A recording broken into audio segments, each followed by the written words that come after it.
The 7th edition of the Estate Summit and Awards 2014, an initiative by Franchise India and Estate World, was held recently in New Delhi to deliberate on how to leverage the change surrounding the real estate industry and make it attractive for investors. The conference was a conglomeration of over 250 leading developers, C-level real estate professionals, policymakers, and government office holders. Ladies and gentlemen, I welcome all the members of the real estate industry to over here on the 7th occasion of the 7th Estate World Summit and the awards. I always find heartening when the whole industry gets together, gets united, and works towards a common cause, which is for the growth of the industry. I think that is really how industries change, and industry sees new growth coming into them. I feel two things which have really become pertinent to any industry today are disruption and change. And what is more important is how are we going to live with that? I think the answer probably to this time or the kind of situation that we all are in perhaps best lies in inventing new consumption rather than addressing the existing consumption that exists in the market, because that is the way things are moving. So coming to the subject, I think personally, I think we've probably hit our low in 2014. We've seen a change of government. Nobody knew where we were going. And then, of course, the government looks more promising now. And now we are probably only scheduled to go one way, which I think is upwards. One of the biggest opportunities and probably also one of the biggest risks I see in the coming times is probably the smart city concepts. But my question is, are we really prepared to meet what these smart cities are calling for? Smart cities are not really about having a great facade of a city and probably well laid out roads. It's going to be much, much more. I think smart cities would probably need to have a culture which fits a 20-hour or an 18-hour lifestyle, whether it is for work or whether it is for leisure, that the time will tell, but it needs to have a setup or an infrastructure for at least meeting 20 hours of the day, as good as whether it was morning or night. Now for this, I think the biggest what it will really take is working in collaboration with the government and understanding the broader picture of the city first before we start constructing houses or schools or hospitals or malls or whatever it is that it falls under our province of our work. So, some of us might say that, we really don't know where we are going. But when you don't know where you're going, these are really, as I say, the best of times or the worst of times. You either hit the jackpot or you don't even hit the pot. Let's be as futuristic as possible as to meet our demands, with the final thought that consumption would need to be created. It cannot be addressed. Mark my words, ladies and gentlemen, you would need to think differently if you need to sell your properties or your projects to the end customer. So welcome once again. This forum is really all about you. Please feel free to ask as many questions as you want. This is a forum where the industry looks from answers within itself. And answers probably lie in bits and parts with some of us. And together we can actually find a cohort answer to the situations we are looking at. So thank you very much and welcome once again to the Estate Summit and Awards. The inaugural session of the summit focused on the growth opportunities amidst changing times in the real estate sector. The speakers also talked about urban strategies and the change needed for designing smart cities. The whole concept of a city core and then a urban sprawl all around mega cities has to be dismantled. So the smart cities cannot be designed this way. They'll have to be designed in clusters. Even the existing cities, future development has to be done in clusters, which I talked about. So complete change in planning process has to come, and then the city leaders and the urban development authorities will have to think of economic development, environmental issues, all combined together. You cannot leave out these two, only do physical planning. Economic development, job creation, and all these things are very important, and you can't provide homes for all, housing for all, that dream to be realized.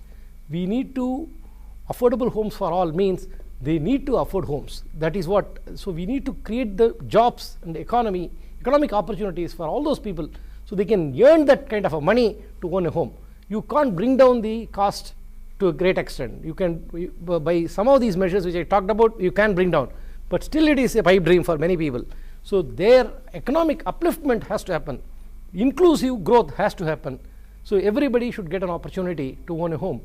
That calls for a lot of thought process, lot of different kind of planning and a different kind of completely revamped, different kind of setup. You just can't do tinkering and then hope things will happen. No, the existing structures will have to be dismantled completely and new structures will have to be erected. Urban administration, the governance has to change. The thought process has to change, the rules have to change. So these are very, very important if you want to achieve this dream of housing for all and then smart cities all over. The summit also saw key stakeholders from the real estate sector come together to deliberate on the trends in construction, consumption and credit. The session was moderated by Neeraj Bansal, partner and head of real estate and constructions at KPMG. He was joined by Amit Oberoi, the National Director of Valuation, Advisory Services and Research at Colliers International, Manju Gaur, Director at Gorsons India, and Deepak Kapoor, Director, Gulshan Homes. The panelists spoke on a wide range of topics, including the pressing need for affordable housing. It is primarily basically people wanted to have a view on affordable housing, that how affordable housing can change the shape of Indian real estate industry. And the summary synopsis is that the interest rate on the home loan should come down. There has to be a tax reforms from the government, which is the expectation of everybody, and the industry must get a industry status, real estate industry, which is long pending demand with the government, so that the good amount of capital at a longer period of time could be available to this industry to show that growth path, which is not happening for the last couple of years. Now the stable government has come, and they have promised a lot of goodies, and the thought process, the body language and the mindset of the today's political class is towards the growth of this industry, because now they have realized that in case the Indian economy has to boom, real estate has to take shape in a proper fashion. So we need to give a lot of good impetus to the real estate to be taken to a next level. Another topic that was keenly discussed was that of corporate social responsibility and its importance in the real estate industry. I think CSR nowadays, as you know, the mandatory part, but now you have to spend 2% of your profit on the CSR activity. But Godsons बहुत time पहले से ये काम करता आ रहा है, अभी से नहीं उसने शुरू किया, I think 6 to 7 years back. हालांकि अगर मैं कहूँगी कि शुरू से ही हम तो इससे जुड़े हुए हैं, हम बहुत सारी ऐसी एक्टिविटीज़ यहाँ पे चलाते हैं जो CSR के तहत आती हैं. लाइक जैसे कि मैंने अंदर भी एक मेंशन किया जब पैनल डिस्कशन में कि एक मेरे father in law mister BL God chairman जो है कंपनी के, उन्होंने एक बुक लिखी नींव से नाली तक. एक 10th पास आउट जो कोई भी है उस बुक को पढ़ के एक कंस्ट्रक्शन सुपरवाइजर का कोर्स कर सकता है 6 months में. हमने एक ऐसा इंस्टीट्यूट वहाँ पे चालू कर रखा है, स्किल डेवलपमेंट के इंस्टीट्यूट हमने चालू करके उसमें जाके कोई भी इस तरह के कोर्सेज करके एक सुपरवाइजर का कोर्स कर सकता है, वहाँ पे अपनी अर्निंग ले सकता है. स्किल डेवलपमेंट के प्रोग्राम में आप छोटे छोटे प्रोग्राम्स करते हैं, प्लम्बिंग कर सकते हैं, इलेक्ट्रिशियन का कोर्स कर सकते हैं, मेसन का कोर्स करते हैं. There are lot of course you can do and you can earn good by doing all this things. दूसरा हम एक स्कूल आ रहा है हमारा गॉड इंटरनेशनल स्कूल, अपनी गॉड सिटी में स्कूल आ रहा है. स्कूल काफ़ी बड़ा स्कूल है, 5000 चिल्ड्रंस का स्कूल आ रहा है. After school we are planning for the poor childrens कि जब स्कूल बंद हो जाएगा उसके बाद हम गरीब बच्चों के लिए, जो हमारे मजदूर भाई हैं, जहाँ पे इतनी कंस्ट्रक्शन चल रही है, lot of construction is going in Noida extension, तो वहाँ के आके वो बच्चे पढ़ें और अपने जीवन को सुधार पाएँ. तो हमारे लिए यही कोशिश है. और भी हम बहुत सारे से काम हैं करते रहते हैं ताकि हम जो मोदी जी का अभियान है स्वच्छ भारत अभियान, उससे जुड़ें और एक छोटी सी कोशिश के तहत अगर हम इस देश के लिए हम कुछ कर सकें तो.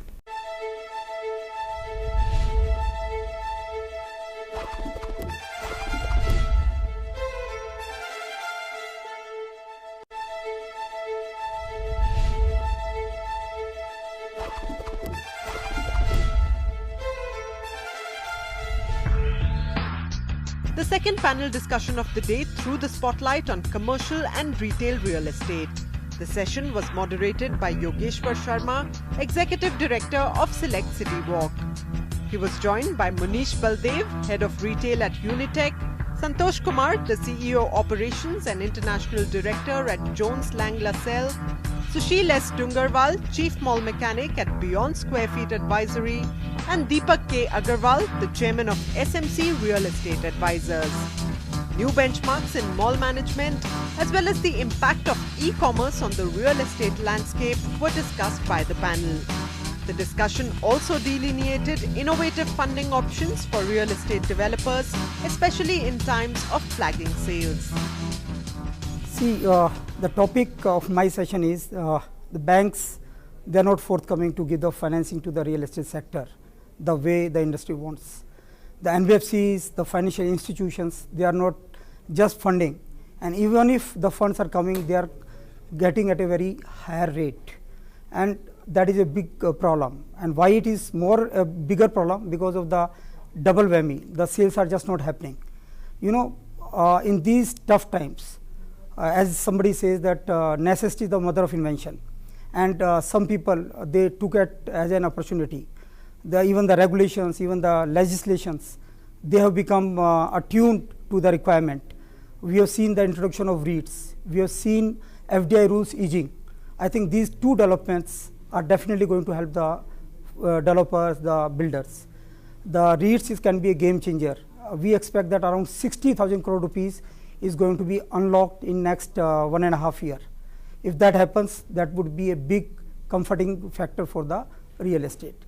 And apart from that, some I'll say innovative methods of getting finance, say from the debentures, secured debentures which are being secured by say 2 times security, they are being privately placed, and that is how also the builders have been able to get finance. So, but these are not the actually true solutions, because you need long-term capital, and that can come only from financial institutions, from the banks. So there has to be, you know, a definite effort from the government side to ease this financing to the real estate development, because no country can afford to you know, affect the real estate development, and it is one of the key contributor to the GDP. So I believe that going forward, we would see some easing of rules by RBI, the interest rate coming down, and ultimately this real estate sector will get a boost. The panel also discussed as to how malls can be strengthened as strong business avenues and how customers can be better engaged by them. See, basically, you know, there's always a tendency in people that malls are unsuccessful. I would say every good mall is successful. You know, if the mall is not successful, there must be millions of reasons behind it not being successful. And if we can identify those reasons, it's very easy to mitigate those issues. You know, because by a social behavior, consumers will spend. Okay. Consumers will shop, and they would want to go to a shopping mall. Okay, and now more and more it's become a part and parcel of our culture. You know, shopping centers have now become community centers for the society. You know, so there's no way malls cannot do well. 3 reasons only why malls fail in India, I would say. 1, they are badly designed. 2, they are sold out models, and 3, they are badly managed by mall management companies. So if these 3 key things are taken care of, I would say almost every mall in the country can be successful.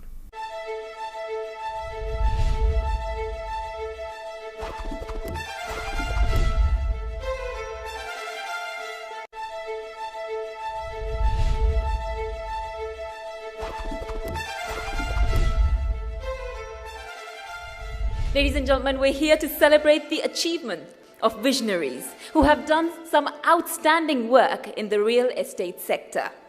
Estate Awards 2014, initiated by Estate World, is now in its 7th edition. This show is organized by Franchise India, which has been working since last 15 years in helping industries and business to achieve new phase of growth by bringing new business practices, and their larger philosophy continues to be, your growth is our business. Ladies and gentlemen, I would now like to request the President of Franchise India and the organizer and curator of the show, Mr. Sachin Maurya, to please come on stage to extend a warm welcome on this very cold winter night. Let's hear it for Mr. Maurya, please. Ladies and gentlemen, very good evening. Objective of the show was about 5 years back to identify a community that we relate to the best, which is franchisees, channel partners, agents, brokers.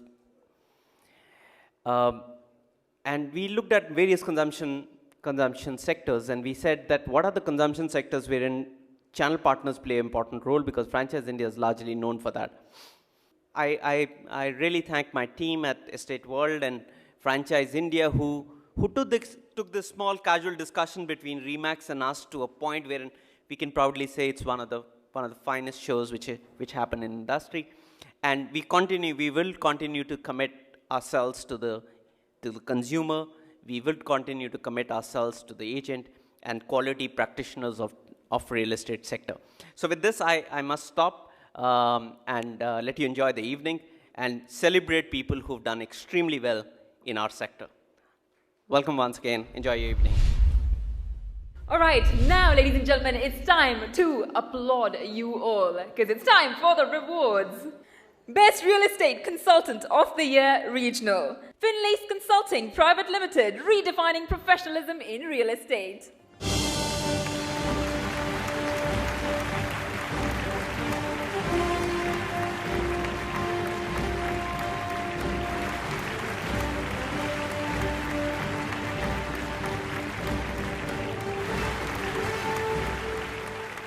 Architect of the Year, Residential, Space Designers. And we welcome architect Vishal Mittal and Vikas Mittal of Space Designers based at Noida.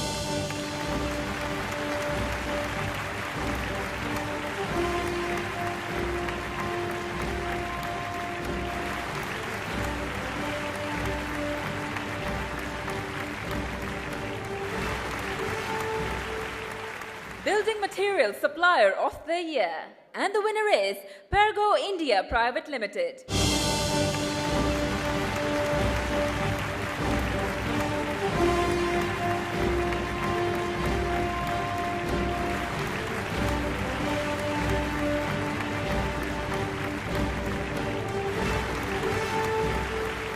Emerging Developer of the Year, Residential North, and the winner is Buland Build Tech Private Limited. And their aim is to turn dreams into reality with customer satisfaction as their motto.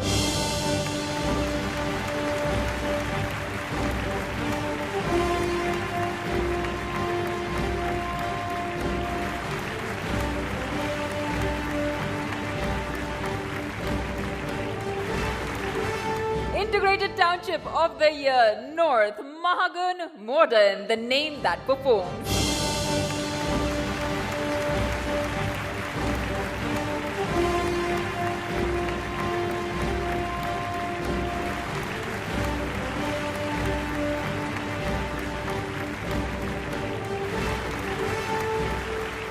Ball of the Ice South, let me invite on stage our next awardee for Residential Property of the Year North. Please welcome ATS One Hamlet ATS Infrastructure Limited, the better way home.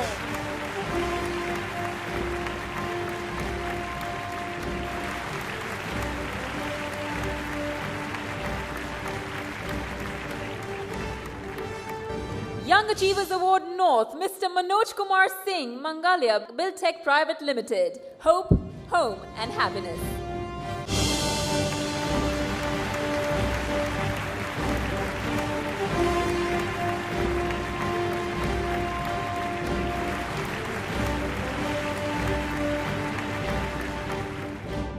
Project of the Year, West, Raj Granda, Powai, Rajesh Life Spaces.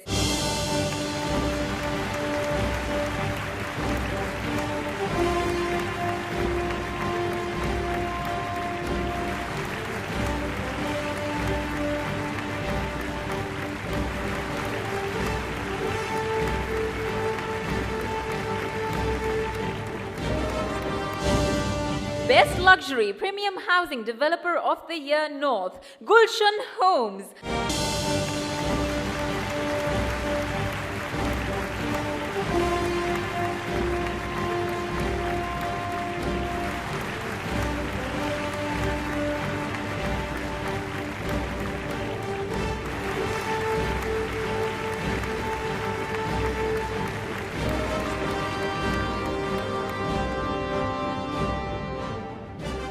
Now, ladies and gentlemen, we're going to move on to a very, very special award, the Lifetime Achievement Award, which goes to Mr. Sushil Ansal, Chairman, Ansal API.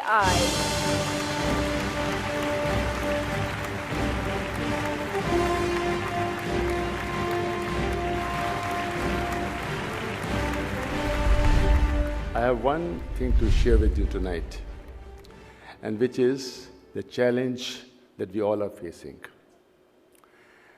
We talk of big challenges, we talk of India going through a difficult phase, we talk about several other things, but let's look within ourselves. You will appreciate that the image of the real estate developers is not that good, which we would all like it to be.